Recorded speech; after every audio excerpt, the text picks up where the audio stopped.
Hello everyone, this is R K Ranjan and you are watching StudyMate English Adda. Okay so दोस्तों, आज हम लेकर के आए हैं बिहार बोर्ड क्लास 12th के जो बुक है रेनबो का, उसका पोएट्री सेक्शन का फर्स्ट चैप्टर। ओके, जिसका नाम है sweetest love I do not गो, जिसके राइटर हैं जॉन डन। ओके, यानी गाइज ये बुक का है 12 चैप्टर, बुक का ये 12वां चैप्टर है और पोएट्री सेक्शन का ये फर्स्ट चैप्टर है, जिसका नाम है sweetest love I do not गो। ये क्या है? ये एक पोएट्री है। तो गाइस सबसे पहले यहाँ पे क्वेश्चन आता है क्या पोएट्री क्या होता है, व्हाट इज पोएट्री। तो मैं आपको आपकी जानकारी के लिए बता दूं कि पोएट्री क्या होता है। तो पोएट्री गाइस कहते हैं क्या कि यानी क्या पोएम के संग्रह को, यानी कविताओं के संग्रह को पोएट्री कहते हैं। The collection of poems, clear है गाइस, यानी कविताओं के कलेक्शन को कहते हैं पोएट्री। जब बहुत सारा कविता को मिला देंगे तो उसको क्या कहेंगे?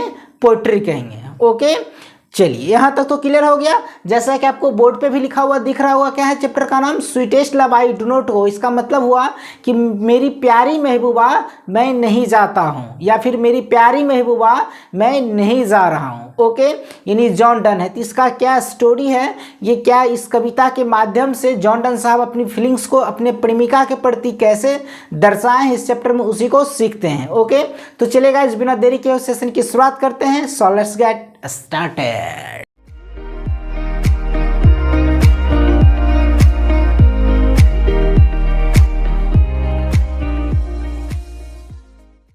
तो चलिए गाइज आज की वीडियो की शुरुआत करते हैं और सीखते हैं sweetest love I do not गो के समरी को। ओके, तो देखिए गाइज इस स्टोरी में, इस समरी में, इस पोएम में कवि का क्या इसमें सुकोमल भाव है उसके बारे में जानते हैं। तो गाइज होता क्या है कि जो कवि हैं यानी जॉन डन साहब हैं, ये क्या होते हैं एक बार एक ट्रिप पे जाना चाहते हैं, यानी क्या कह सकते हैं गाइज ये जापान ट्रिप के लिए जाना चाहते हैं, जापान घूमने के लिए जाना चाहते हैं।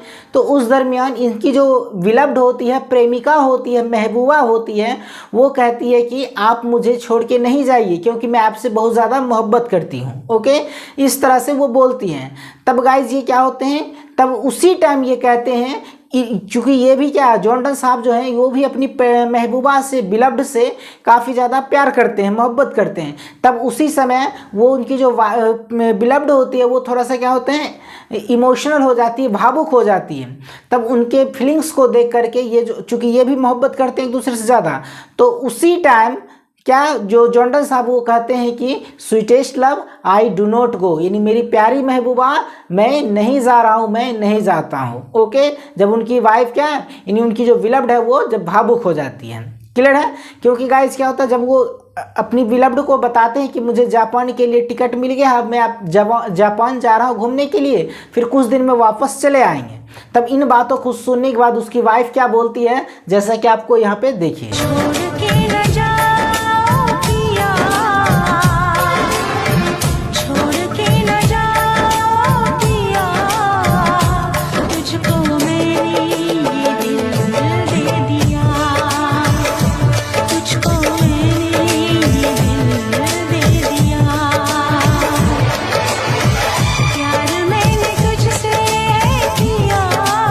ये फीलिंग्स थी उनकी वाइफ की, क्लियर है दोस्तों। तो देखिए, तो इसके लाइन बाय लाइन एक्सप्लेनेशन को अच्छे से समझते हैं, क्लियर है। तो देखिए पहला लाइन क्या कहते हैं कि this is a nice poem named sweetest love I do not go which has been written by a great and metaphysical poet John Donne. Okay, यानी गाइस जैसा कि आपको लिखा हुआ दिख रहा होगा, आप इसको लाइन बाय लाइन अच्छे से देखते जाइए फुल स्टॉप तक। तो कह रहा है कि यह एक अच्छा कविता है। इससे गाइस पहले जो मैंने आपको प्रोज सेक्शन का समरी बताया है उसमें मैंने क्या नाइस का जहाँ ब्यूटीफुल लिखा था, और इसमें क्या नाइस लिख रहे थे। नाइस ब्यूटीफुल बनता है, नाइस का भी मतलब खूबसूरत, अच्छा। लेकिन जो छोटे चीज़ अच्छे होते हैं, सुंदर होते हैं, उसको नाइस बोलते हैं। जो बड़े चीज़ अच्छे होते हैं, खूबसूरत होते हैं, उसको ब्यूटीफुल कहते हैं। तो गाइस क्या पोइट्री के यानी क्या पोइट्री के अपेक्षा प्रोज जो होगा वो लंबा ही चैप्टर होगा, इसलिए उसको ब्यूटीफुल कहते थे, इसको नाइस करें। ये कविता जो होता है ये छोटा होता है प्रोज से, यानी कहानी वगैरह से, क्लियर हो गया। तो क्या लिखेंगे कि this is a nice poem named sweetest love I do not go which has been written by a great and metaphysical poet John Donne. यानी ये चैप्टर क्या है, यह एक खूबसूरत चैप्टर है जिसका नाम sweetest love I do not गो है, जिसके राइटर हैं कौन? तो जॉर्डन साहब। और जॉर्डन जो थे ये कैसा राइटर थे, तो ये ग्रेट एंड मेटाफिजिकल, एक बहुत ही महान और मेटाफिजिकल का मतलब होता है आध्यात्मिक, यानी जो भावनाओं को, हमेशा किसी के भावनाओं को लिखते हों। ये एक आध्यात्मिक कवि थे, एक आध्यात्मिक लेखक थे। क्लियर हो गया दोस्तों। आगे देखिए, अध्यात्म कवि थे किसके, writer of English literature, English साहित्य के एक महान और आध्यात्मिक कवि थे। यहाँ तक तो क्लियर हो गया फर्स्ट स्टेंजा। अब सेकंड देखते हैं क्या है कि in this poem the poet expresses in a lyrical mood of his tender feelings for his beloved. Okay, अब देखिए वो कह रहे हैं इस कविता में, इस चैप्टर में, इन दिस पोएम, मैंने इस कविता में, क्या इन दिस पोएम, इस कविता में द पोएट एक्सप्रेसेज, यानी कवि जो है जॉर्डन साहब हैं, ये एक्सप्रेस किए हैं, वर्णन किए हैं, दिखाए हैं, दर्शाए हैं किस चीज़ को, in a lyrical mood of his tender feelings, यानी अपनी सुकोमल भाव को। टेंडर फीलिंग का मतलब सुकोमल भाव। जैसा कि मैंने आपको जो भी हार्ड वर्ड होता है गाइज, मैं आपको समरी के अंदर ही वो लिख देता हूँ, इसलिए कि आपको उसको मीनिंग निकालने में ईजी हो। क्लियर है, आपको अच्छे से समझ में भी आ जाए। तो वो क्या, अपने टेंडर फीलिंग यानी कि अपनी सुकोमल भाव को फॉर हिज बिलव्ड, अपनी प्रेमिका के लिए, अपनी प्रेमिका के प्रति उनका जो जॉर्डन साहब का जो सुकोमल भाव है, उसको वो क्या किए हैं, इन अ लिरिकल मूड, एक संगीतात्मक स्वर, यानी एक कहते हैं गाइस क्या, वैसा कविता जिससे गा करके लिखा जाता हो, यानी क्या उसको एक संगीतात्मक स्वर में वो क्या किए हैं, लिखे हैं। क्लियर हो गया दोस्तों। यानी यह जो चैप्टर है जॉर्डन साहब इसमें किए हैं क्या, कि अपनी जो सुकोमल भावना है उसको एक संगीत के माध्यम से, एक लिरिकल मूड यानी संगीतात्मक स्वर के माध्यम से गुनगुनाते हुए कविता को अपने प्रेमिका के प्रति लिखे हैं, दर्शा रहे हैं, एक्सप्रेस कर रहे हैं अपनी भावनाओं को। फिर आगे देखिए क्या कहते हैं, क्या by giving analogy of the sun in a light of human destiny the poet assures his beloved of his deep love and dedication to her. अब देखें यहाँ पे क्या कहते हैं, बाय गिविंग एनालॉजी, एनालॉजी का मतलब उपमा, यानी क्या, वो सूर्य का उपमा देते हुए, यानी सूर्य से तुलना करते हुए, सूर्य से कंपेयर करते हुए अपनी फीलिंग्स को, अपनी मोहब्बत को अपने प्रेमिका के लिए दर्शाए हैं। वो क्या कहते हैं, तो देखिए कहते हैं क्या कि by giving analogy of the sun in light of human destiny the poet assures, यानी वो कहते हैं कि जो सूर्य की जो उपमा है उनका तुलना करते हुए वो कहते हैं कि मानव जीवन में जो सूर्य है वो कितना, मतलब मनुष्य के किस्मत में सूर्य कितना मतलब वरदान साबित हो सकता है, या फिर सूर्य जो है वो कितना तेज़ी से, जैसे एक दिन डूबते हैं फिर दूसरे दिन कितना तेज़ी से आ जाते हैं फास्टली। और मैं तुमसे इतना मोहब्बत करता हूँ, अपनी प्रेमिका को बोल रहे हैं कि मैं तुमसे इतना मोहब्बत करता हूँ कि सूर्य को जितना टाइम आने में लगता है उससे भी तेज़ी से, उससे भी फास्ट मैं तुम्हारे पास लौट करके वापस आ जाऊंगा। ओके, यानी वो कहते हैं कि सूर्य जो है वो इतना चाहते हुए उसको मन नहीं है दूसरे दिन उगने का, यानी सूर्य जैसे डूबता है फिर अगले दिन उगता है, डूबता है फिर आता है। कह रहा है कि सूर्य हमसे काफ़ी करोड़ों किलोमीटर डिस्टेंस में है, काफ़ी ज़्यादा दूर है हमसे, लेकिन फिर भी वो डेली आते हैं, अस्त होते हैं फिर आते हैं, अस्त होते हैं फिर आते हैं, जबकि वो हमसे कई दूर हैं, कई मील दूर हैं। लेकिन वो कहते हैं कि वो आता है, लेकिन हम भी क्या करेंगे, हम जो है तुम्हारे पास सूर्य से भी कई गुना तेज़ी से आएंगे, ऐसा तुम विश्वास रखो मेरी महबूबा। ओके, फिर आगे देखिए वो क्या कहते हैं कि फॉर, देखिए यहाँ तक थोड़ा destiny the poet assures this, यानी कवि जो है यहाँ पे अपनी प्रेमिका को एश्योर करते, नहीं आश्वस्त करते हैं क्या, कि जिस तरह से सूर्य एक दिन डूबता है फिर दूसरे दिन आता है, उसी तरह तुम भी विश्वास रखो, भरोसा रखो, मैं भी सूर्य से तेज़ी में, जल्दी में मैं भी सूर्य की तरह तुम्हारे पास आऊँगा, ऐसा तुम विश्वास रखो, ऐसा अपनी प्रेमिका को वो आश्वस्त कराते हैं। फिर आगे देखिए क्या है कि He underlines the lack of love in human life।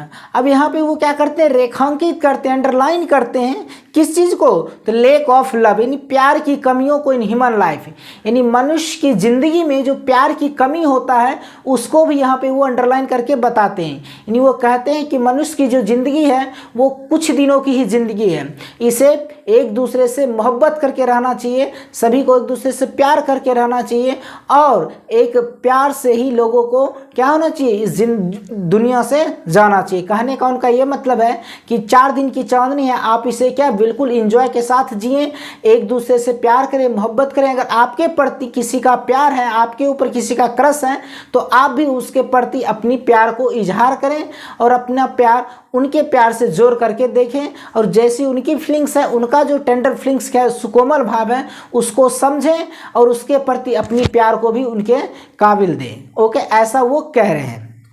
फिर आगे देखिए वो क्या कहते हैं कि यहाँ तक तो हो गया गाइस कि लैक ऑफ कमी in human life. The poet, उसके बाद कहते हैं कि the poet talks about the transitoriness of human life. अब देखिए वो क्या कहते हैं कि यहाँ पे जो कवि हैं वो बात कर रहे हैं किसके बारे में, तो the transitoriness of human life, यानी मनुष्य की जो झंगुरदार जो जिंदगी है। ओके, यानी ट्रांसिटोरीनेस का मतलब क्या होता है गाइस, तो इसका मतलब होता है झरभंगूर कह सकते हैं। झरभंगूर का मतलब क्या, जिसकी ज़िंदगी में क्या बिल्कुल बेकार है, कोई किसी का कोई मोहब्बत नहीं है। यानी कहने का मतलब क्या, वो कहते हैं कि मनुष्य जो है दुनिया में जो आया है वो वैसे ही ट्रांसिटोरीनेस बन के नहीं जाए, वो झरभंगूर बन के नहीं रही, वो क्या एक प्यार करें, उनको भी कोई ना कोई प्यार करे, वो भी किसी से प्यार करें और एक दूसरे से मोहब्बत करें और ज़िंदगी को अच्छे से जिएँ। ऐसा नहीं कि अपनी ज़िंदगी को ऐसे ही बिताएं।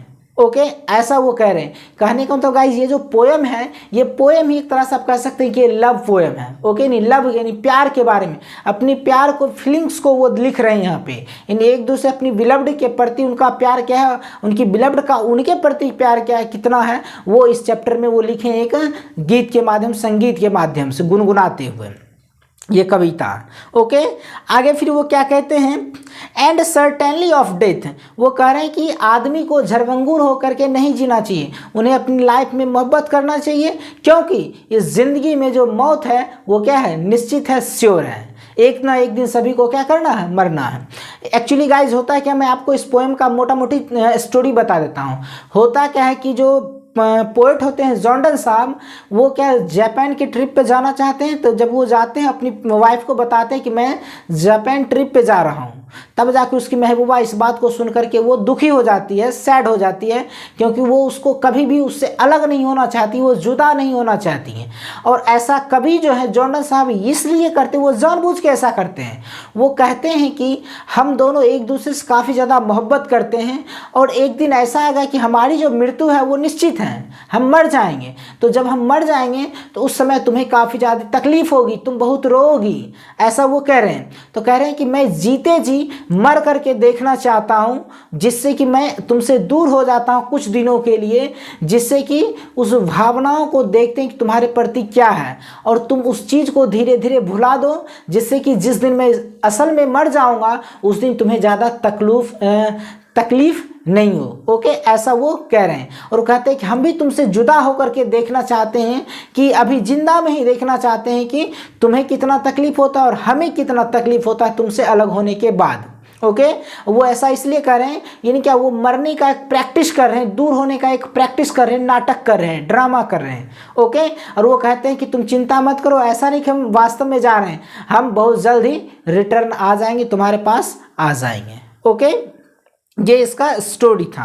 आगे फिर देखिए क्या कहते हैं, he sacrifices the desires of his beloved and wants to undertake a journey superior than that of the sun। Okay, उसके बाद वो सेक्रीफाइस कर देते हैं अपनी जो उनका जो कहने का मतलब क्या है, जो उनका जो यात्रा है, जापान का जो ट्रिप है, उसको वो सेक्रीफाइस कर देते हैं, त्याग देते हैं। क्यों? क्योंकि उसकी पत्नी जो उन्हें रोने लगती है, उनको जाने से मना करती है, वो कहती है कि मुझे आप छोड़ करके मत जाइए, ऐसा वो कह रही, क्योंकि उससे बहुत ज़्यादा मोहब्बत करती है। तब इस चीज़ को सुन करके वो बेचारे इमोशनल हो जाते हैं। ओके, और वो कहते हैं कि चलो ठीक है मेरी प्यारी महबूबा, मैं तुम्हें छोड़ करके नहीं जाता हूँ, मैं ये ट्रिप को भी कैंसिल करता हूँ। तो वो सेक्रीफाइस कर देते हैं, अपनी जो यात्रा है उसको सेक्रीफाइस करते, त्याग कर देते हैं। ठीक है, और इसलिए त्याग करते थे क्योंकि उनकी जो बिलव्ड है उसकी इच्छा रहती है, डिजायर रहती है कि वो हमसे जुदा ना हो। क्लियर है दोस्तों? And wants to undertake a journey speedier than that of the sun. और वो कहते हैं क्या कि यह जो ज़िंदगी है ये सूर्य से भी काफ़ी ज़्यादा तेज है।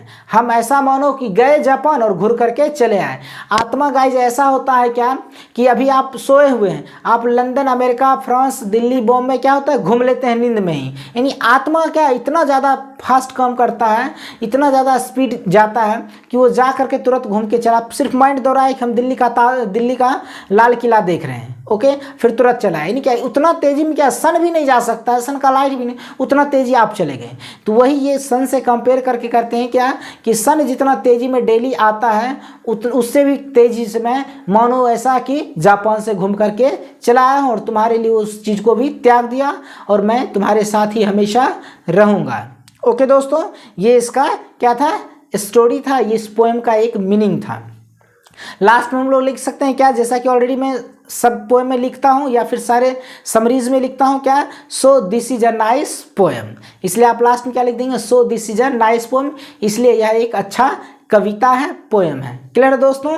आई होप कि दोस्तों आपको समझ में आ गया होगा ये स्टोरी क्या था, ये पोएम का जो मीनिंग क्या था, इस पोएम के माध्यम से कवि क्या कहना चाह रहा था। ओके, सो दोस्तों चलिए मिलते हैं नेक्स्ट वाली क्लास में, तब तक के लिए take care and bye bye.